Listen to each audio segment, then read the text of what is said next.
A very big update regarding ISL and यहाँ पे ISL के फ्यूचर पे आज डिसीजन देना था सुप्रीम कोर्ट ने। क्या हुआ उस डिसीजन का? एंड ये जो मैंने टाइटल डाला है अपनी वीडियो में, आईएसएल इज ऑन, ये जो थंबनेल में टाइटल है, ये क्यों डाला है मैंने? क्या सच में आईएसएल इज ऑन या फिर आईएसएल इज ऑफ? क्योंकि यहाँ पे काफ़ी सारे लोगों को काफ़ी सारी कन्फ्यूजन्स है। आज उन कन्फ्यूजन्स को दूर करेंगे क्योंकि आज सुप्रीम कोर्ट में हियरिंग थी एंड यहाँ पे वो जो हियरिंग थी वो लाइव भी देखी कई लोगों ने, बट स्टिल काफ़ी लोगों के अंदर कन्फ्यूजन्स हैं कि क्या आईएसएल होगा, क्या एमआरए एक्सटेंड होगा, क्या यहाँ पे रिलायंस कैरी ऑन करेगा इंडियन फुटबॉल में, कब आईएसएल स्टार्ट होगा, क्या आईएसएल होगा या कोई नई लीग स्टार्ट होगी, सब कन्फ्यूजन्स दूर करूंगा मैं यहाँ पे। बट उससे पहले यार, चैनल पे तुम आते हो, चैनल की वीडियो देखते हो तुम मेरे, बट सब्सक्राइब नहीं करते हो, क्यों भाई? सब्सक्राइब करो ना यार चैनल को एंड वीडियोस को लाइक ज़रूर करो, जिससे मोटिवेशन मिलेगी मेरे को और अच्छी वीडियोस बनाने की। तो यहाँ पे सब्सक्राइब करो, लाइक करो, सिर्फ 1 सेकंड लगता है। So let's start the video. भैया आज सुप्रीम कोर्ट में हियरिंग थी एआईएफएफ के कॉन्स्टिट्यूशन की केस की एंड यहाँ पे दोपहर को 2 बजे हियरिंग थी। एंड अगर मैं सीधा मुद्दे पे आऊँ तो आज की जो हियरिंग थी उसमें बेसिकली कुछ भी नहीं हुआ है। ठीक है, एक चीज़ बोली है ज़रूर, जो जजेस थे सुप्रीम कोर्ट के, उन्होंने ये बोला है कि AIFF and FSDL can now negotiate on MRA. जो पहले एमआरए के ऊपर डिस्कशंस नहीं कर सकती थी एआईएफएफ एंड एफएसडीएल, अब डिस्कशंस कर सकती है। यहाँ पे फुल दे दिया है उनको अथॉरिटी सुप्रीम कोर्ट के जजेस ने कि एफएसडीएल एंड एआईएफएफ तुम कर लो डिस्कशंस, कैसे आईएसएल करवाना है इसकी भी तुम डिस्कशंस कर लो। एमआरए अगर तुम एक्सटेंड करना चाहते हो या कुछ उसमें कुछ भी करना चाहते हो तो मैंने तुम्हें राइट दे दिया है, तुम कर सकते हो डिस्कशंस, नेगोशिएशंस तुम एमआरए की कर सकते हो। ये कह दिया है एआईएफएफ एंड एफएसडीएल को सुप्रीम कोर्ट के जजेस ने। बट अब लोगों के अंदर ये कन्फ्यूजन्स उठ रही है कि भैया क्या आईएसएल अब स्टार्ट हो जाएगा? नहीं भाई, इतनी आसानी से पहली तो बात आईएसएल स्टार्ट नहीं होगा। अब मैं ऐसा क्यों कह रहा हूँ?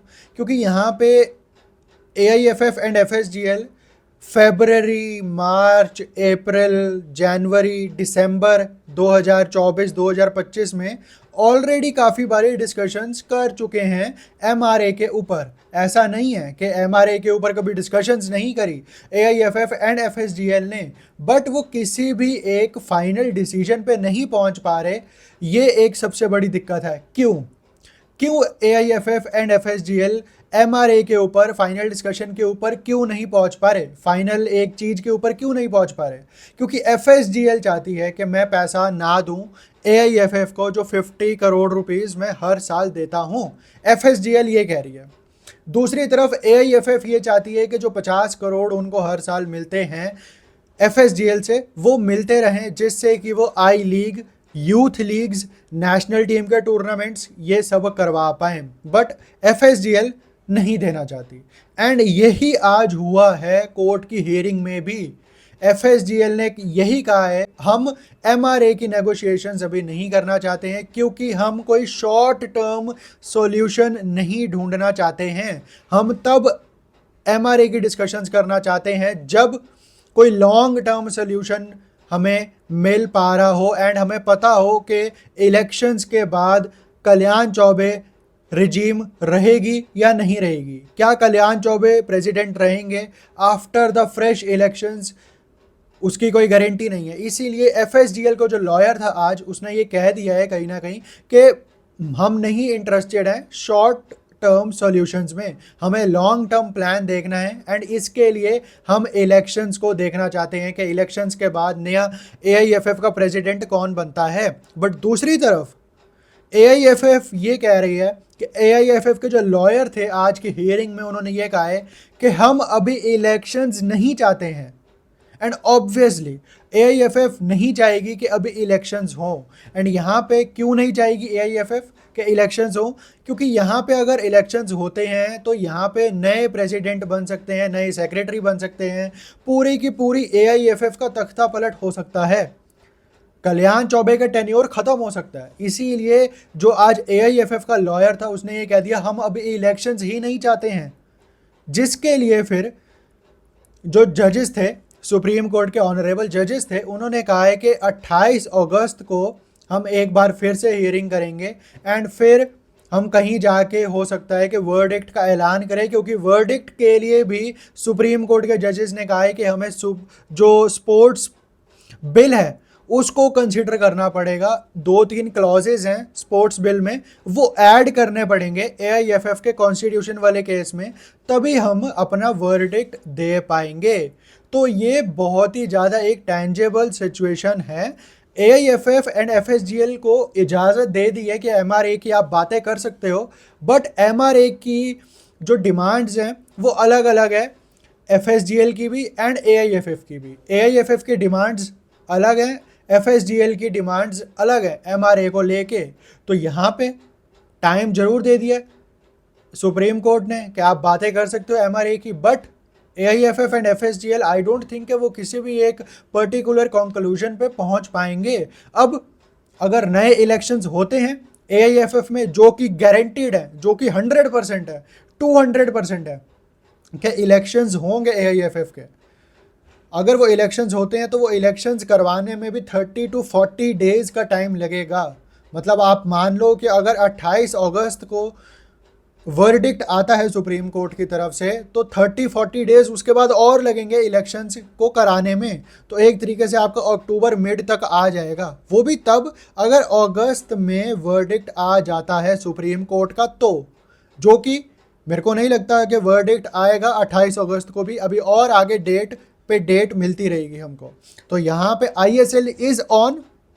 आई रियली डोंट थिंक कि इस साल आईएसएल क्या, इस साल आई लीग भी होगी। ऑफ कोर्स आई लीग अगर हो रही होगी तो आईएसएल भी होगी, but there is very very few chances right now कि यहाँ पे इंडिया में इस सीज़न कोई भी टॉप टीयर लीग या सेकंड डिवीजन लीग हो पाएगी। ना तो आई लीग हो पाएगी, ना ही आईएसएल हो पाएगी। मोस्ट लाइकली यही होगा कि इस साल आईएसएल एंड आई लीग नहीं होगी, but rare of the rare cases में 1% चांसेस मैं दे रहा हूँ फिर भी कि शायद इस साल आईएसएल या आई लीग हो जाए, क्योंकि यहाँ पे आसार बिल्कुल भी नहीं लग रहे हैं कि एआईएफएफ सुधर जाए, एफएसजीएल सुधर जाए, आई डोंट थिंक, या सुप्रीम कोर्ट अपना वर्डिक्ट जल्दी दे दे। मेरे को ये तीनों ही चीज़ें होती हुई नहीं लग रही है। तो एमआरए कब साइन होगी, साइन होगी भी या नहीं होगी, क्या फाइनल डिसीजन होगा सुप्रीम कोर्ट का, nobody can say anything regarding that. And ISL होगा, it's a big big question mark, क्योंकि बहुत कम चांसेस हैं आईएसएल होने के। तो यही थी आज के वीडियो।